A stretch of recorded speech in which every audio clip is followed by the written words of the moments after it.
Good morning po sa ating lahat. Now we're going to talk something na I believe na kapag bawat believer ay ito ay narinig at napanood ang video ito, sisigla ang katawan nila, sisigla ang isipan nila, at higit sa lahat, ang espiritu nila ay sisigla. Nakakalimutan po ito dahil ang talata pong ito, bagamat matagal na nakasulat sa aklat na ito, ang Bible, no? Nakakalimutan pa rin dahil yung araw-araw na pamumuhay, araw-araw na dealings natin sa buhay. Yes, life is a dealings. Ngayon ko lang napatunayan yan. Nagdi-deal tayo sa buhay, araw-araw. Kailangan mong i-deal ang taong ibang ugali, especially kung Kristiyano ka. You need to deal with them. Proper behavior din ang ipakita mo. Hindi mo papatulan. Awa naman ng Panginoon, nagagawa natin sa biyaya niya. Pero kung minsan alam mo sasabog na yung loob mo, minsan nabubwisit ka na, lumayo ka na lang. Yan ang payo ko. Pero ganun pa man po, no? Mga tao lang po tayo. Prone sa kahinaan. That's why we need a Savior. Kaya nga dumating si Christ eh. Kasi pag hindi siya dumating, walang maliligtas sa atin maski isa. Uulitin ko, kung si Jesus Christ ay hindi nagkatawang tao at namatay sa cross, ni isang kaluluwa walang maliligtas. Why? Dahil nagkakasala sila? No, hindi po yun ang dahilan. Dahil sabi po ng aklat ng Romans, nakasulat sa Bible, all have sinned and fall short of the glory of the Lord. So talagang alam naman natin ang katotohanan na yon. Amen? Kaya habang nandito tayo sa mundong ito, may mga pinagdaraanan, no? Kaya nakakatakot po, ito po yung danger. Baka mapako na lang dito sa mundong ibabaw na ito. Makalimutan na yung eternal at maipako na lang dito sa temporal. At may talata po tayong binabanggit dito, isang talatang napaka lakas ng dating doon sa mga gustong tanggapin siya at gusto siyang bulay-bulayin. Pero kung nagbasa ka lang ng Bible, binuksan mo lang na parang ordinaryong libro, ibang usapan po yan.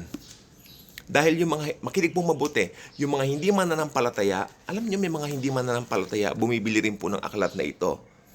Bible. Mahilig din po silang bumili.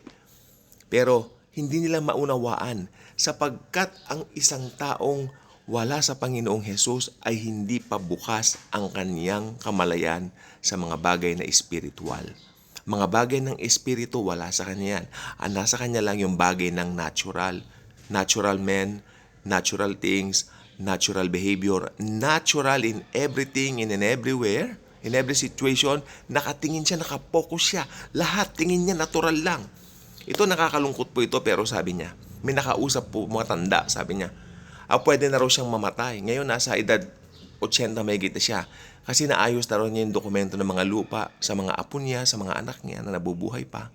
Kasi nauna pang namatay yung mga anak niya sa kanyang iba kasi 90 na siya. Ibang anak niya, batang namatay. Pero yung mga apo niya, importante na ayos ko yung lupa. Pero walang binanggit na naayos na yung relasyon niya sa Diyos. Wala siyang binanggit na nakilala niya si Christ. Wala. Unbeliever po. No? Ilang beses na rin po namin, huwag kayong tumingin sa akin ng ganyan, ilang beses na po namin sinera nito.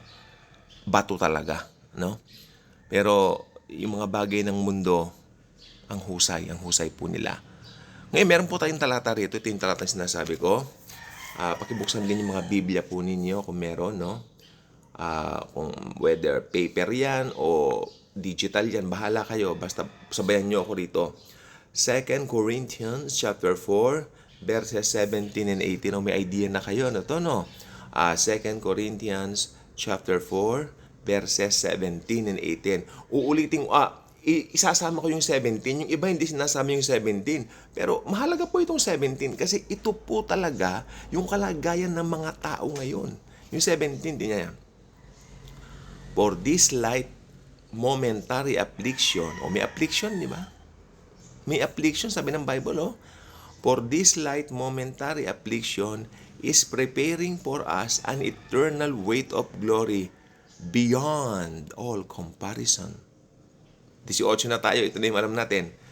As we look not to the things that are seen, but to the things that are unseen. Ayun. Saan dapat tumingin ang Kristiyano? Sa mga bagay ng mata na nakikita? O doon sa mga bagay ng hindi nakikita ng mata? Sabi ng Bible, ulitin ko, as we look not to the things that are seen, but to the things that are unseen. Yun naman pala eh. For the things that are seen are transient. Transient means nagbabago, pabago-bago, temporary, no? But the things that are unseen are eternal. Yung mga bagay ng espiritu na winawalang halaga ng mundo. Dahil mas focus sila dito sa mundo, mas focus sila dito sa mga bagay na nakikita ng mata nila, no? Yung mga hindi nila pinapansin, yun ang mga eternal things na mananatili magpakailanman. So napakahalaga po na alam natin na ang mundong ito ay lilipas. Si Jesus na po nagsabi, heaven and earth will pass away, but my words will not pass away. Ito, hindi po lilipas ang aklat na ito. Mananatili magpakailanman ang aklat na ito. Amen po ba? Maraming tao ngayon, lalo na po itong 2025, maraming mga tao ang nakikita mong focus lang sa material things. Ulitin ko, o yan na naman kayo mga born again, parang galing-galingan. Hindi po. Sinasabi lang po namin yung nakasulat sa Bible. Dahil hindi naman kayo nagbabasa ng Bible eh. Hindi niyo naman binabasa ito eh. So kami, nauunawaan namin ito dahil sa amin ng Espiritu. So kami, sasabihin namin sa inyo ang totoo. Prangkahan na po tayo. Makinig po kayo sa mga born again. Dahil mga born again na nagtataglay ng words of wisdom. Dahil mga born again, pinalitan ng Espiritu namin. Amen? So makinig kayo. Dahil importante po ito. Sabi ng Bible, as we look not to the things that are seen, but to the things that are unseen.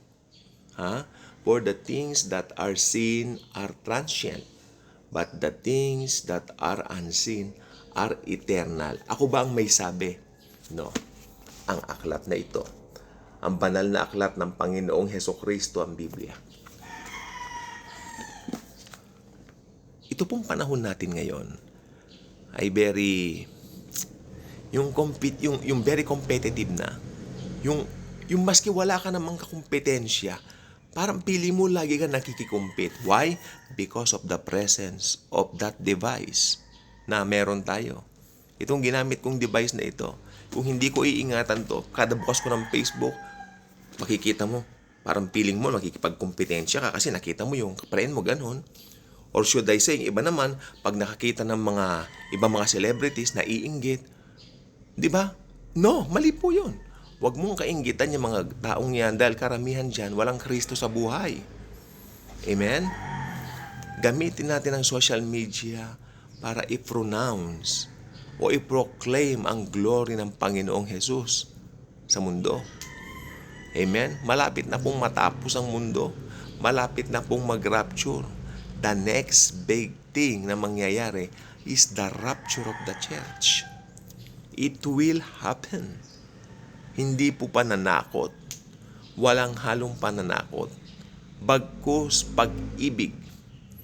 Kasi pag nangyari na po ang rapture, pasok ang tribulation, 7 taon, wala na. Wala na. Baka yung iba magpatatak na. So habang may panahon pa to preach the gospel of grace, to preach Jesus, His love, His grace sa mundo, gawin po natin, tayong mga born-again believers, tayong mga Kristiyano, sapagkat taglay natin ang words of wisdom ni Jesus. Taglay natin si Jesus. No? Huwag tayong mahiya.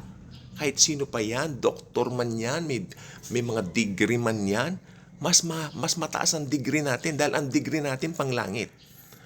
Lantaran na po ito. Born-again Christian ka, huwag kang mahihiya. Share Jesus. Share Jesus. Sapagkat taglay natin, tayo ang may pabor ni Jesus. Tayo po ang mga ngaral. Tayo ang ambassadors of Christ. Maliwanag yan sa Biblia. Yan. Kaya huwag mo ikahiya. Kahit ano pa ang kalagayan mo, basta born again Christian ka, nasa iyo si Christ, so be it. Sabi ni Jesus, make disciples of all men, baptizing them in the name of the Father, Son, the Holy Spirit. If you're not yet a good vibes, share that subscribe button. Be a good vibes. Thank you, Jesus.